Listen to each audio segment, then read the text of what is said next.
My dad texted me at 2 a.m. Grab your sister and run. Don't trust your mother. So I did. The phone screen burned my eyes in the darkness. 3 sentences that made no sense until they made all the sense in the world. My father had been on a business trip in Seattle for 4 days.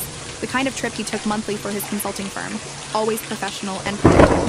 He never texted after 10 at night, never used urgent language, never said anything that would alarm us. This message violated everything I knew about my careful, measured father, which meant something had gone catastrophically wrong.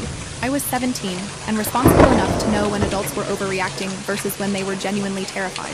This text read like genuine terror compressed into 12 words. I threw off my blankets and grabbed clothes from the floor, pulling on jeans and a sweatshirt while my brain tried to process what "don't trust your mother" could possibly mean. Mom was downstairs in the living room where I'd left her an hour ago, watching some crime documentary and drinking wine like she did most nights. Normal suburban mother behavior, nothing threatening or suspicious. Except Dad wouldn't send this message without reason, and the specificity of grabbing my sister and running suggested immediate danger, not paranoid delusion. I shoved my feet into sneakers and grabbed my backpack, dumping out textbooks and replacing them with my laptop, phone charger, and the emergency cash I kept hidden in my desk drawer for reasons I'd never quite articulated. $300 in 20s that suddenly felt like the most important thing I owned. My sister Becca was 12 and slept like the dead, completely undisturbed by my frantic movement in the next room. I crept down the hallway and eased open her door, wincing when the hinges creaked. She was buried under blankets with just her dark hair visible, breathing in the steady rhythm of deep sleep. Waking her quietly would be nearly impossible, but waking her loudly would alert Mom downstairs, and Dad's message had been explicit about not trusting her. And I knelt beside Becca's bed and pressed my hand over her mouth before shaking her shoulder. Her eyes flew open in panic, and I felt her try to scream against my palm. I put my finger to my lips and whispered directly into her ear, barely audible even in the silent room. Dad sent an emergency message. We need to leave right now without Mom knowing. I'll explain everything once we're safe, but you have to trust me and stay completely silent. Becca's eyes were huge with fear and confusion, but she nodded against my hand. I released her mouth and she sat up, reaching for her glasses on the nightstand. I'd already grabbed clothes from her closet, jeans and a hoodie that I pressed into her hands while gesturing urgently for her to change. She pulled on the clothes over her pajamas, her hands shaking, and I stuffed her feet into the nearest shoes without bothering to tie the laces properly. The window in Becca's room faced the backyard and had a screen I'd removed dozens of times for sneaking out to meet friends. I popped it free with practiced ease and looked down at the 8-foot drop to the garden below. Not ideal, but manageable, especially with the flower bed providing softer landing than concrete. I threw both our backpacks out first, watching them land in the mulch, then helped Becca climb through the window frame. She hesitated at the edge, looking down at the drop with visible fear. I gripped her wrists and lowered her as far as I could reach before letting go, and she fell the remaining 4 feet with a muted thump that sounded explosively loud in the quiet night. I followed immediately after, dropping and rolling to absorb the impact, my ankle twisting slightly on landing, but holding my weight when I stood. Becca was staring at me with questions written across her face, but I grabbed her hand and pulled her toward the back fence. We had maybe minutes before Mom checked on us or heard something suspicious. The fence was 6 feet of privacy wood that I scaled by stepping on the decorative crossbeam, pulling myself over the top and dropping into the neighbor's yard. Becca struggled more with the height, but I coached her through it, catching her when she dropped down beside me. We ran through 3 backyards before emerging onto a street 2 blocks from our house, both of us breathing hard. Only then did I pull out my phone and read Dad's message again, looking for details I'd missed in my panic. The timestamp showed 2:03 a.m., sent 7 minutes ago. No follow-up messages, no missed calls, just those 3 sentences hanging in digital space like a grenade. I tried calling him, but it went straight to voicemail. His professional outgoing message incongruous with the emergency he'd declared. Becca was pulling on my sleeve, demanding explanations I didn't have, her voice rising toward panic. I showed her the text and watched her face go pale even in the dim streetlight. What does he mean, don't trust Mom? What's happening? I don't know yet, but Dad wouldn't say this unless it was serious. We need to get somewhere safe and figure out what's going on. I was trying to sound calm and in control despite having no plan beyond getting away from our house. We were standing on a residential street at 2 in the morning with nowhere to go and no way to contact the one parent who'd warned us to run. My phone buzzed with a new text, this time from Mom. Where are you girls? I heard noises upstairs. The casual tone felt wrong given the circumstances, like she was pretending nothing unusual was happening. Or maybe nothing unusual was happening from her perspective. Maybe Dad's message was the aberration, and Mom was genuinely confused about missing daughters. But I kept thinking about those 12 words, the specificity of the warning, the fact that Dad's phone was now off. Another text from Mom appeared before I could decide how to respond.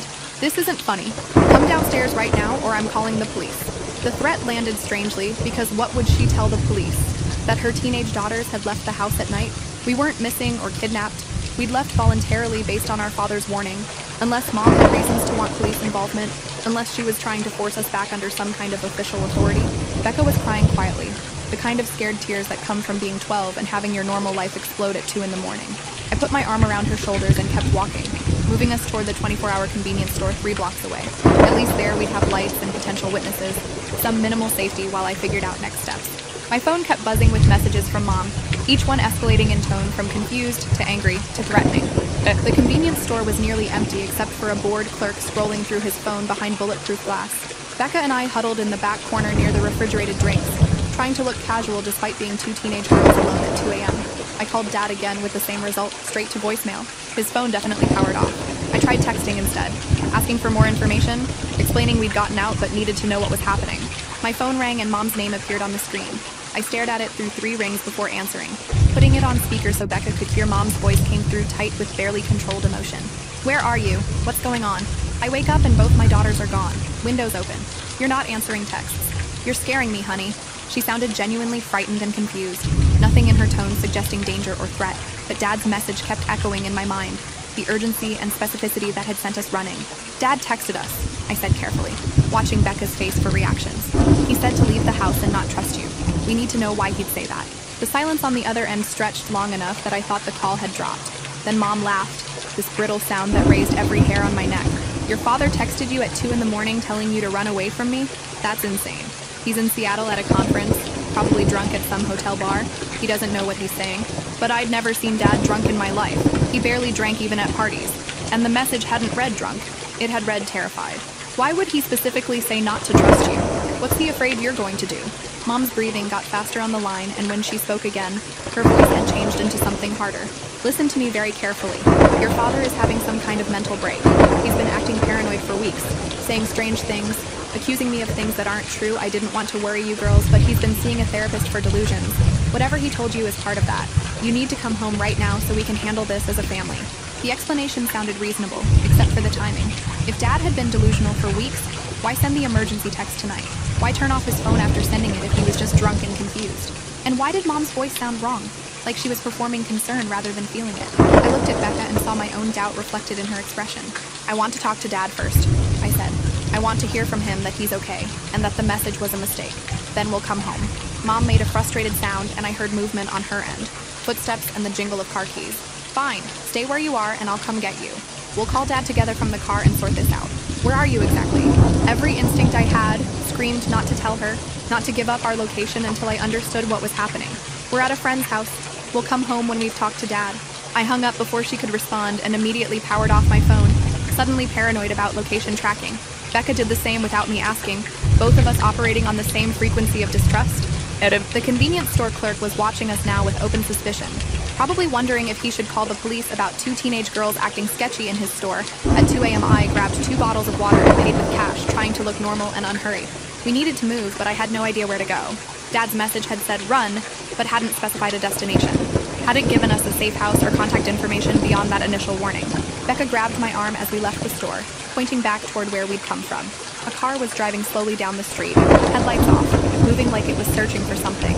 Even from 2 blocks away, I recognized Mom's silver SUV, the one she drove to her real estate job and soccer practices. She was hunting for us, had somehow guessed or tracked that we'd be in this area. We ducked behind a parked truck and watched the SUV cruise past, Mom's profile visible through the driver's window. Her face was illuminated by her phone screen, and the expression I saw there wasn't worried mother, it was cold calculation. She turned the corner and we ran in the opposite direction, staying low behind parked cars until we reached the next major intersection. A bus stop shelter provided temporary cover, and I tried to think through our options logically. Dad was unreachable. Mom was actively hunting us, and we had nowhere to go except the homes of friends whose parents would immediately call our mother. We needed an adult who would listen to the full situation before making judgments. Someone with authority, but no pre-existing loyalty to Mom. My phone powered back on and immediately started buzzing with messages. Most were from Mom with increasingly frantic tone, but one was from an unknown number. This is Special Agent Victoria Reeves with the FBI. Your father asked me to contact you if anything happened to him. Call this number immediately from a secure line. Do not go home. Do not trust local police. The message was so unexpected, so outside the realm of normal possibility, that I read it 3 times before my brain accepted the words. FBI involvement suggested crimes way beyond family drama, Suggested Dad's warning had been about something bigger than mental breaks or marital problems. Becca read over my shoulder, and her face went even paler. Why would Dad be talking to the FBI? What did Mom do? She was asking the questions I was thinking but couldn't voice. I called the number from the message using the convenience store's payphone, paranoid now about phone tracking.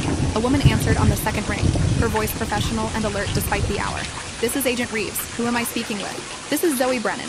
You sent a message about my father, Kevin Brennan. He texted us tonight telling us to leave our house and not trust our mother. We need to know what's happening. Agent Reeves was quiet for a moment, and I heard keyboard clicking in the background, like she was pulling up files or verifying information. Your father has been cooperating with a federal investigation into financial crimes for the past 3 months. He discovered evidence that your mother is involved in a sophisticated fraud scheme moving money through her real estate business. We've been building a case, but tonight our surveillance team lost contact with your father. His last communication was sending you that text message before his phone went dark. The words landed like physical blows, and I grabbed the payphone cradle to steady myself. Mom wasn't just having marital problems or acting strange.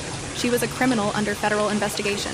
Dad had been secretly working with the FBI, gathering evidence against his own wife. And something had gone wrong tonight that triggered his emergency warning. Where is he now? Is he safe? Agent Reeves hesitated before answering. We don't know. He was supposed to check in 3 hours ago from his hotel in Seattle, and didn't.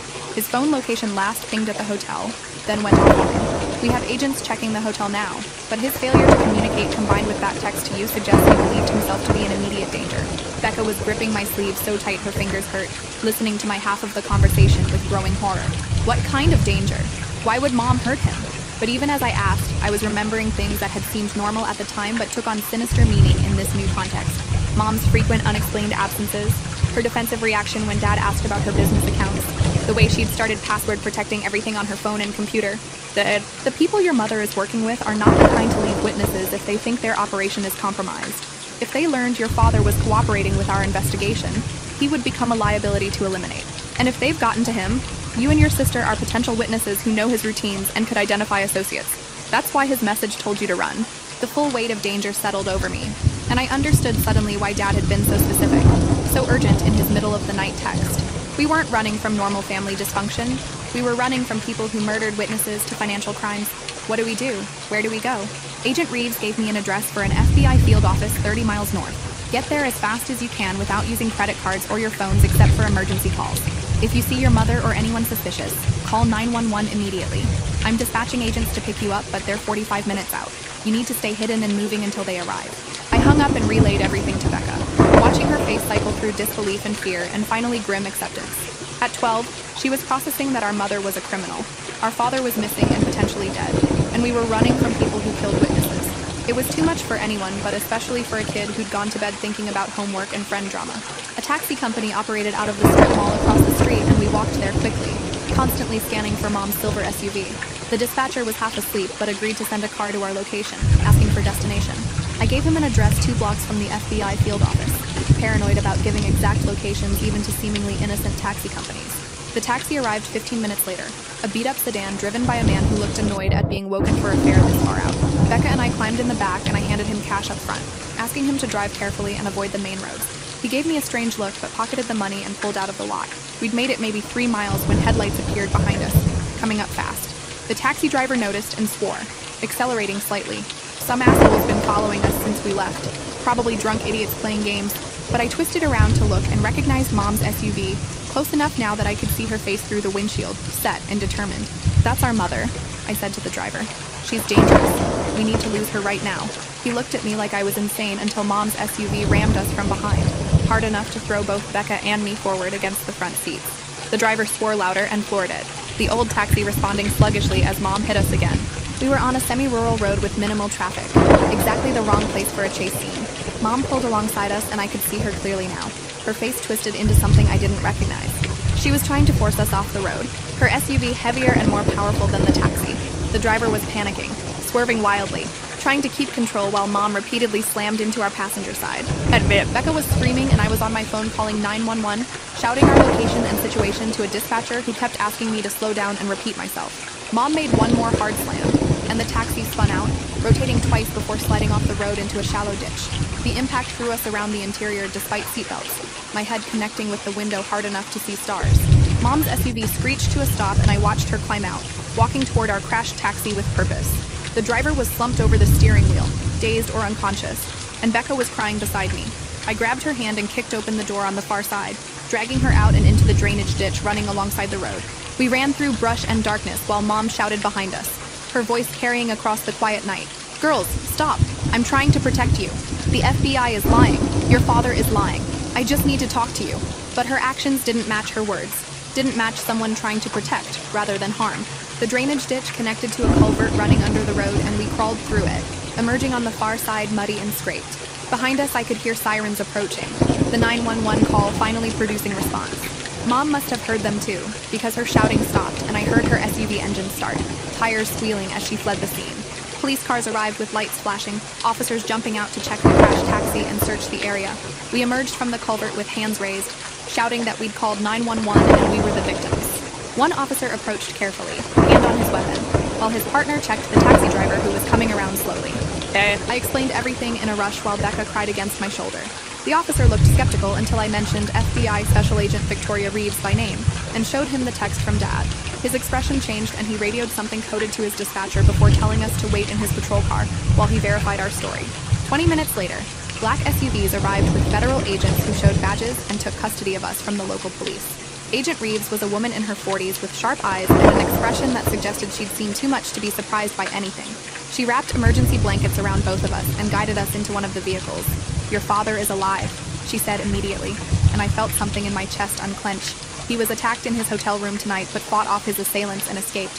He's in protective custody and asking about you two. Your mother's associates failed to kill him, so they shifted to targeting you girls, probably hoping to use you as leverage to keep your father from testifying." Becca was crying harder now, relief mixed with exhaustion and trauma. "Where's Mom? Did you arrest her?" Agent Reeves shook her head grimly. "She fled the scene before local police could detain her. We have warrants out now for attempted murder, assault, fraud, and about a dozen other charges. Every law enforcement agency in the state is looking for her, but she's proven to be very good at disappearing when she wants to." The drive to the FBI field office passed in a blur of exhaustion and shock. They processed us through security and took our statements separately, recording everything about the night and Mom's behavior. Someone brought food and coffee and blankets, treating us like fragile things that might break with rough handling. Dad arrived around dawn, looking worse than I'd ever seen him. His face was bruised, his left arm in a sling, and he moved like his ribs hurt. But when he saw us in the conference room, he broke down completely, pulling both of us into a careful hug that made Becca sob into his chest. "I'm so sorry," he kept saying. "I'm so sorry I put you through this. I thought I could handle it quietly. I thought I could protect you." The full story emerged over the next few hours. Mom had been running a real estate fraud scheme for 5 years, using her license to facilitate money laundering for a criminal organization. Dad discovered evidence of it by accident, found communications that made it clear she wasn't just involved, but central to the operation. He'd gone to the FBI rather than confronting her directly, had spent 3 months secretly gathering evidence while pretending everything was normal. Tonight, Mom's associates had learned about his cooperation through a leak in the investigation. They'd sent people to his hotel to eliminate the witness problem, but Dad had been paranoid enough to have extra locks and a plan for exactly this scenario. He'd fought them off and escaped, but not before sending us that warning text, knowing that if they'd come for him, they'd come for us next. "She was never planning to hurt you directly," Dad explained, his voice hoarse. "She wanted to grab you before the FBI could, use you as collateral to force me not to testify. But when you ran, when you didn't come home, she panicked. The woman who chased you tonight wasn't your mother protecting her kids. She was a criminal protecting her operation by any means necessary." The trial happened 8 months later. Mom was arrested at the Canadian border trying to flee with false documents and substantial cash. The evidence Dad and the FBI had gathered was overwhelming, documenting years of fraud and money laundering involving millions of dollars. 17 people were charged in the conspiracy, but Mom received the longest sentence, 25 years for fraud, conspiracy, attempted murder, and a list of other crimes that took the prosecutor 10 minutes to read. She never looked at us during the trial, never showed remorse or tried to explain. The woman in the defendant's chair was a stranger wearing my mother's face, and I understood finally that we'd been living with a criminal our entire lives, just never knowing it. Dad testified for 2 days, his voice steady despite visible emotional pain, explaining how he'd fallen in love with someone who didn't really exist, who'd been performing a role the entire time. Becca and I live with Dad now in a different state under partial witness protection. Not full relocation and name changes, but enough security that we sleep without nightmares about SUVs ramming our car. We're both in therapy processing the betrayal and trauma, learning to trust again after having the fundamental safety of family shattered. Dad is rebuilding his consulting business and trying to forgive himself for not seeing the warning signs sooner, for exposing us to danger he never knew existed. you enjoyed this, you'll definitely want to see the next ones too. So subscribe now and let me know your take in the comments.